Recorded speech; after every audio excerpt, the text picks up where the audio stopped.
History holes. Hello, and welcome back to History Holes.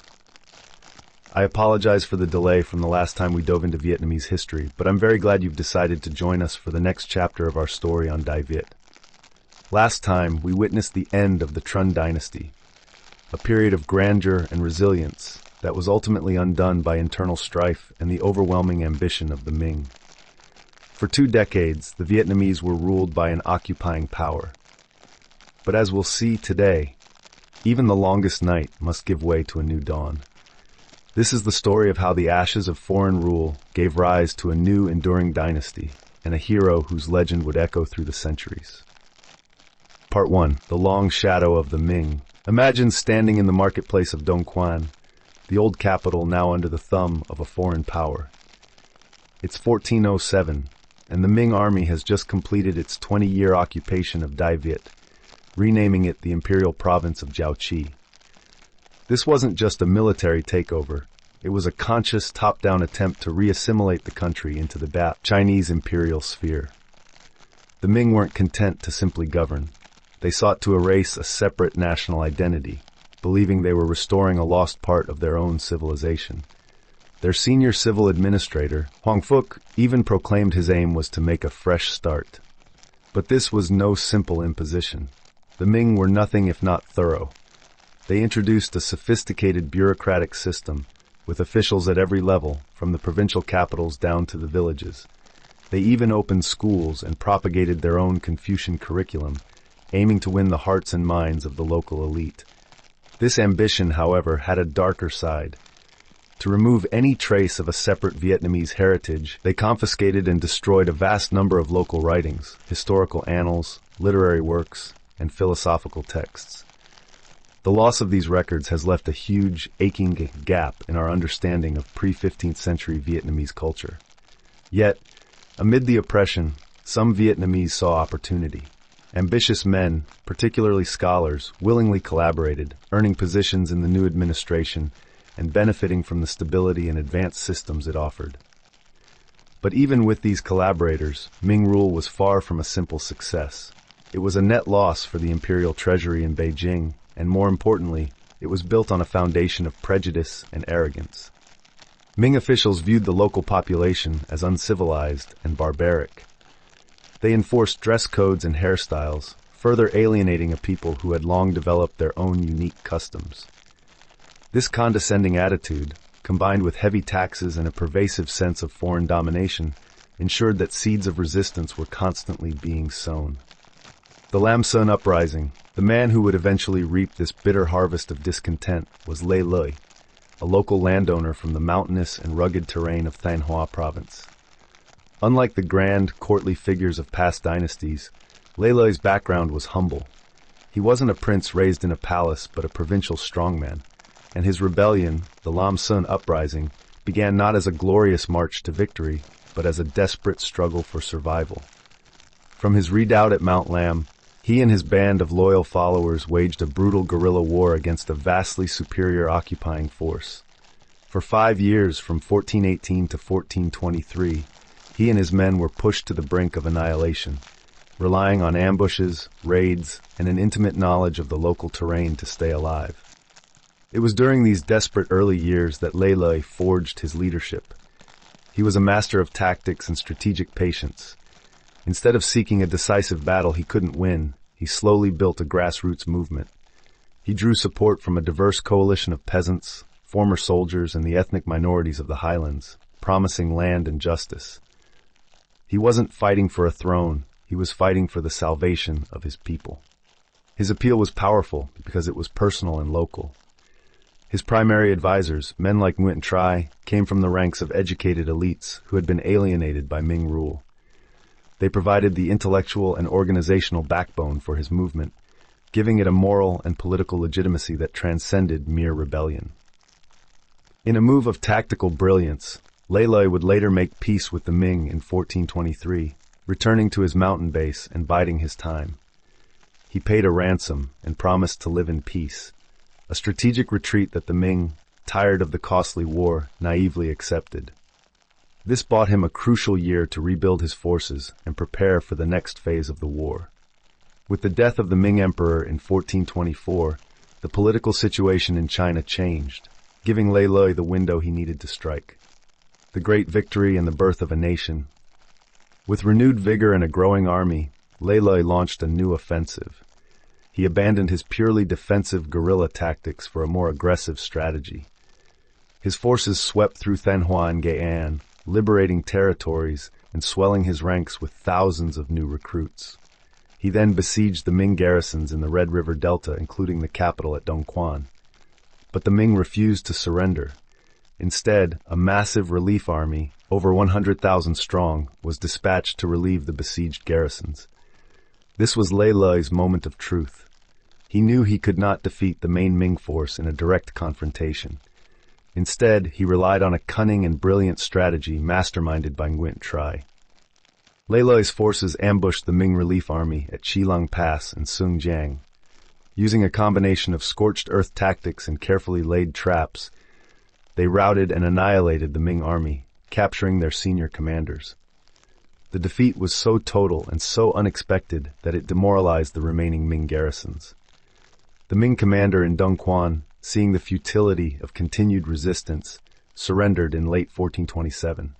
It was an epic victory, a testament to strategic genius over sheer force. Lê Lợi actions following this victory cemented his legacy. Instead of a vengeful slaughter, he showed an incredible act of statesmanship. He provided the remaining Ming forces with food and ships and allowed them to return to China, an act of mercy that solidified his image as a just and magnanimous ruler. The Ming, once again, recognized Vietnamese independence, but this time, the relationship had changed forever. In early 1428, Lê Lợi entered Dong Quan in triumph. He had not only expelled the invaders, but had also laid the groundwork for a new, powerful state.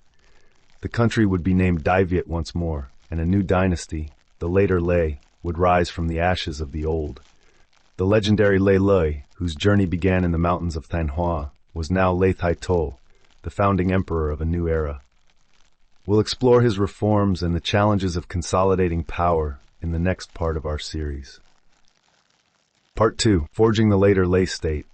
Lê Lợi had done what many thought impossible. He had expelled the mighty Ming and restored independence to Đại Việt. But establishing a new dynasty was far more challenging than winning a war. His final years as emperor, from 1428 until his death in 1433, were a time of intense and often chaotic nation-building. The country was in ruins, its infrastructure in disrepair, and its people weary from decades of war and foreign rule. Lê Lợi primary challenge was to consolidate power and bring order to a society that was fractured and distrustful of authority.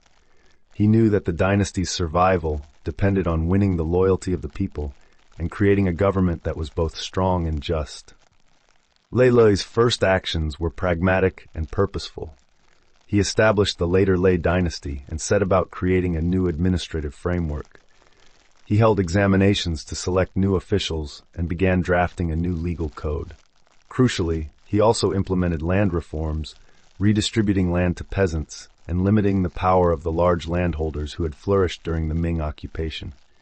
His goal was to create a society of small, independent farmers who would serve as the economic bedrock of the new state, providing both taxes and soldiers. But Lê Lợi greatest challenge was managing his own inner circle.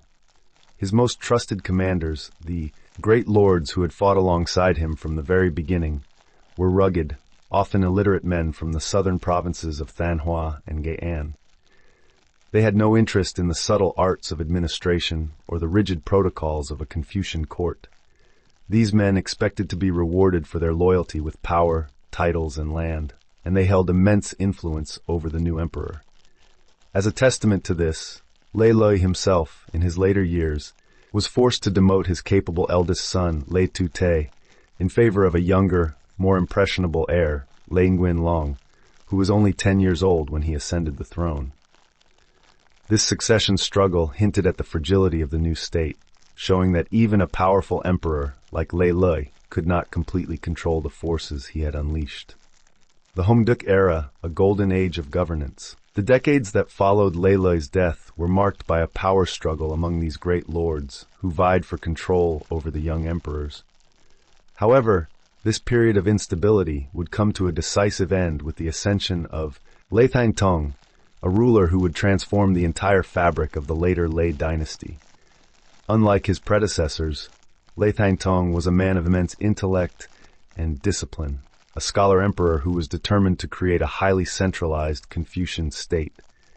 He came to the throne in 1460, having spent his youth immersed in study while the great lords fought amongst themselves, and he quickly proved to be a ruler of vision and determination. His greatest achievement was the promulgation of the Hong Duc Code, a monumental legal system that would serve as the cornerstone of Vietnamese law for centuries. This code was not simply a collection of laws. It was a blueprint for an ordered society, designed to reinforce social hierarchy, uphold justice, and ensure the stability of the state. It included a wide range of provisions, from land and property laws to criminal and civil codes, and even included provisions for protecting the rights of women and the family, which were remarkably progressive for its time. It was a clear statement that the Later Lê Dynasty, though new, was a mature, independent state with its own legal and moral authority. Lê Thánh Tong's reforms weren't limited to the legal system.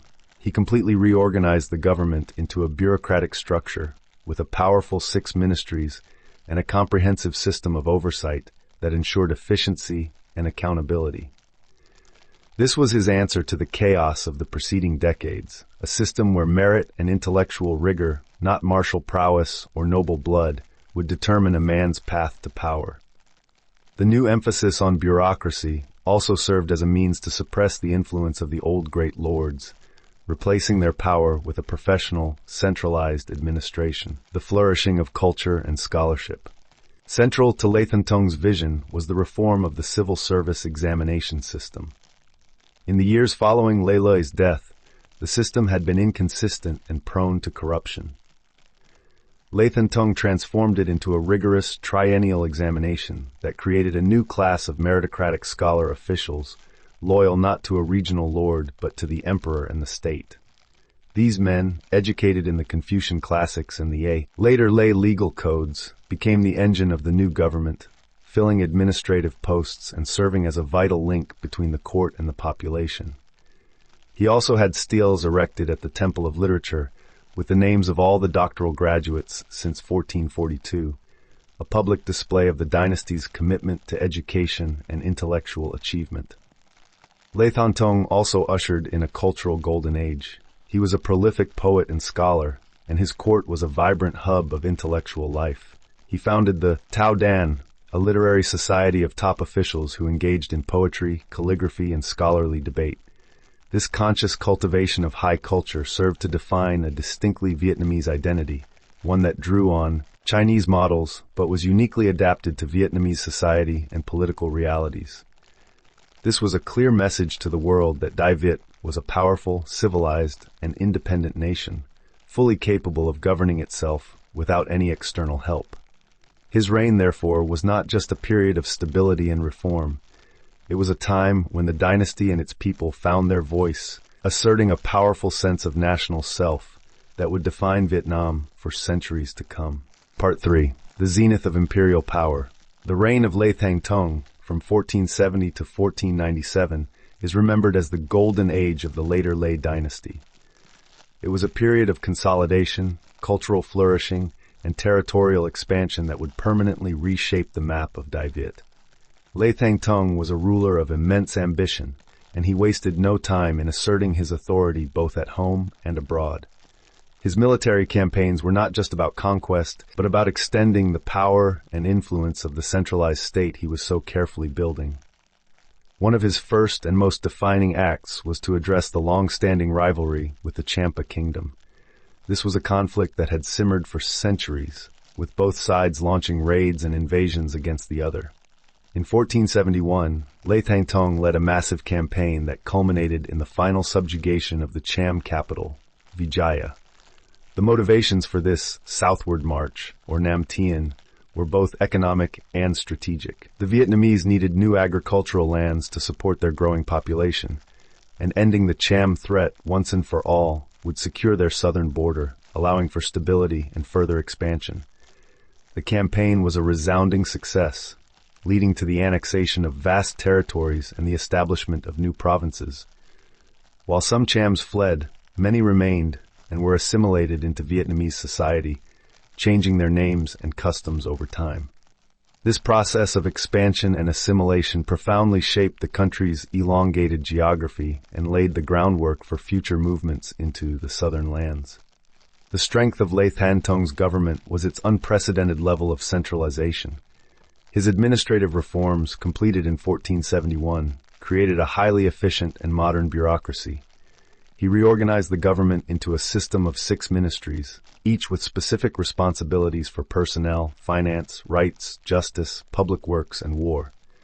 Below these, he created 6 departments, which acted as inspectorates, reporting directly to the emperor to ensure that the ministries were operating according to the rules.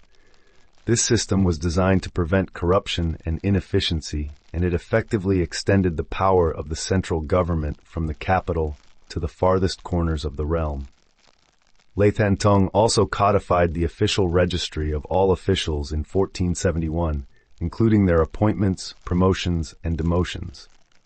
He met daily with his top military commanders and privately with his ministries to ensure that his government was always running smoothly. This era also saw a conscious effort to forge a unified national identity. Lê Thánh Tông commissioned the compilation of a definitive national history, a project that culminated in the Đại Việt Sử Toàn Thư, complete book of the historical records of Đại Việt. This work not only provided a comprehensive narrative of the country's past, but it also served to solidify a sense of shared heritage and identity among the Vietnamese people, distinct from their powerful northern neighbor. The flourishing of scholarship and literature, which defined the Hong Duc era, was a direct reflection of a state that had achieved a new level of confidence in its own cultural and political autonomy. However, this golden age contained the seeds of its own destruction. Lê Thánh Tong's highly centralized system was a double-edged sword. Its effectiveness depended entirely on the strength, intellect, and vision of the emperor himself. He was a brilliant and disciplined ruler, but his successors were not. The power of the state, so carefully consolidated in his hands, became a source of instability when it fell to weaker, less capable rulers. The delicate balance he had created between a powerful civil administration and the old martial lords would unravel, and the political infighting that had characterized the earlier reigns would return with a vengeance. The golden age of the Hong Duc era, for all its brilliance, was a fragile legacy that would not survive the test of time. Part 4. The Seeds of Decline and Civil Strife. The golden age of Lê Thánh Tông did not last. The same strength that defined his rule, a highly centralized system dependent on a brilliant emperor, became the dynasty's greatest weakness when it passed to his less capable successors. The period from 1497 to 1527 was a slow, painful descent into chaos, with the court becoming a hotbed of intrigue, favoritism, and corruption. The emperors who followed Lê Thánh Tông were, for the most part, young, weak, and easily manipulated, unable to maintain the delicate balance of power that their ancestor had so carefully crafted. This instability began immediately after Lê Thánh Tong's death. His son, Lê Hinh Tông, ruled for only 7 years, 1497 to 1504, before a power vacuum opened. The succession struggles that followed were a complete reversal of the orderly process of the Hong Duc era. Rulers were placed on the throne as teenagers, only to be quickly deposed or assassinated by rival factions vying for control. The most infamous of these was Lê Uy Muk, 1505 to 1510, a ruler so cruel and debauched that he was dubbed the Demon King. His reign of terror, marked by the murder of his own grandmother and political rivals, was a brutal symptom of a court that had lost its way. This was followed by Lê Tung Duc, 1515-16, who, despite his initial promise, plunged the country into a frenzy of lavish spending and misrule, wasting resources on extravagant palaces while the populace suffered under heavy taxes and widespread rebellion. The Mandarinate fractures. As the monarchy weakened, the civil service, or Mandarinate, that Lê Thánh Tông had so painstakingly built also began to fracture. The Confucian ideals of public service and meritocracy gave way to corruption and self-interest. Provincial administrators, no longer held in check by a strong central authority, used their positions to exploit the populace and amass personal fortunes. This growing disconnect between the government and the people fueled popular discontent and rebellion, a problem that had been suppressed but never truly solved. The very foundations of the state began to crumble as officials prioritized their own power over the welfare of the country. This crisis of governance was a direct result of the lack of a strong, unifying hand at the top. The rise of a new power. Amidst this turmoil, a new force emerged in the northern Đại Việt. His name was Mạc Đăng Dung, and he was a military commander who would change the course of Vietnamese history. Mạc Đăng Dung was a man of humble beginnings, a fisherman with a reputation for strength and martial prowess. He rose through the ranks of the military and, as the court descended into chaos, began to consolidate his power. By 1527, he had effectively taken control of the state, forcing the last Later Lê emperor to abdicate. Mạc Đăng Dung then founded his own dynasty, the Mạc. His rise was a brutal but inevitable conclusion to the decades of decline. It was a direct consequence of the monarchy's failure and the Mandarinate's corruption. The Lê Dynasty, once a symbol of unity and strength, was now a fractured relic of its former glory. Mạc Đăng Dung's seizure of power set the stage for the next major conflict in Vietnamese history, the bloody civil wars that would rage between the Mạc and the restored Lê loyalists, a struggle for control that would divide the country for over 60 years. We thank you very much for joining us on this journey. Please leave a like and subscribe if you want more. If you feel like it, tell us what else you'd like to hear. See you on the next episode.